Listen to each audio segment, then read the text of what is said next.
Some of the most disturbing cases involve domestic violence. There is such a link between animal abuse and violence against people, and we see it so often where men are abusing women and children in the family, and almost every time if there's a pet, we see that the pet has also been abused. And if we see that pets are being abused, if we look deeper into the family situation, more often than not we find out that children and the women are abused too. The link is so obviously there.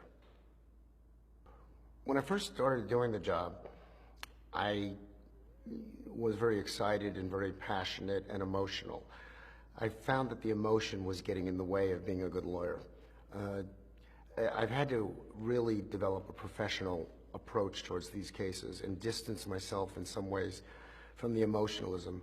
Looking at the photos of these animals in my cases, I can tell you that I have friends who are police detectives that do homicide cases and won't look at the photos of my cases. Judges who make the photos force us to seal them in envelopes. So it is hard to deal with.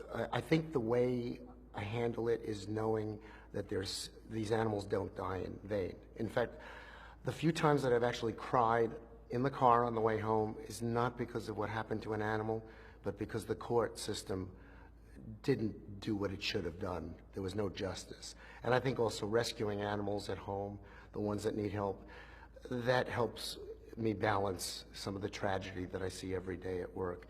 A lot of people say, well, how do you go into a shelter? How do you rescue animals? Doesn't it make you sad? If I was just watching, it would be sad, but knowing that I'm doing something, it's not enough, but I'm doing something, I think that's what makes it livable for me.